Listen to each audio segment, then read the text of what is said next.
মই আজি আকৌ আপোনালোকৰ ওচৰলৈ নতুন এটা ভিডিঅ' লৈ উপস্থিত হৈছোঁ। আমাৰ যিকোনো ব্যক্তিৰ জন্মচক্ৰৰ যি 9টা গ্ৰহ আছে, লগ্নৰ পৰা গণনা কৰি আমি যি 9টা গ্ৰহ আছে, এই 9টা গ্ৰহৰ মাজত আমাৰ মুখ্যম গ্ৰহ কোনটো, অৰ্থাৎ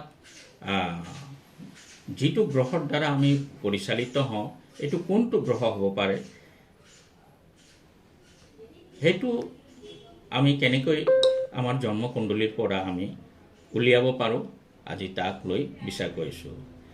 সেইটো বিচাৰ কৰিবৰ কাৰণে লগ্নৰ পৰা নৱমপতি গ্ৰহ যিটো হ'ব, অৰ্থাৎ ভাগ্যপতি গ্ৰহ যিটো হ'ব, এই ভাগ্যপতি গ্ৰহৰ অৱস্থান যি ভাৱত হ'ব, যি ভাৱত অৱস্থান কৰিব ভাগ্যপতি গ্ৰহটো, সেই ভাৱৰ অধিপতি গ্ৰহটোই হ'ব আমাৰ কাৰণে বা সেইটো কুণ্ডলীৰ কাৰণে ভাগ্যকৰ্তা গ্ৰহ।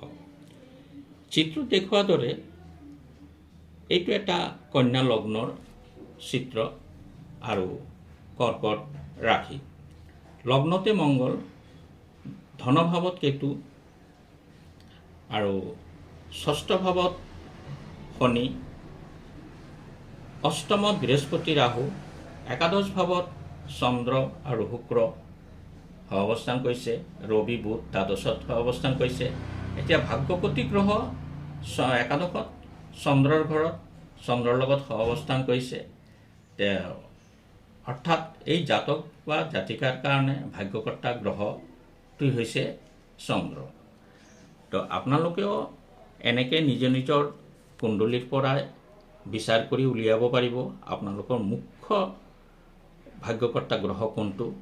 এইটোৰ বলাবলৰ অৱস্থান আৰু বলাবলৰ ওপৰত নিৰ্ভৰ কৰিয়েই সেই জাতক বা জাতিকাৰ ভাগ্যৰ ফলাফল নিৰ্ভৰ কৰিব। Thank U.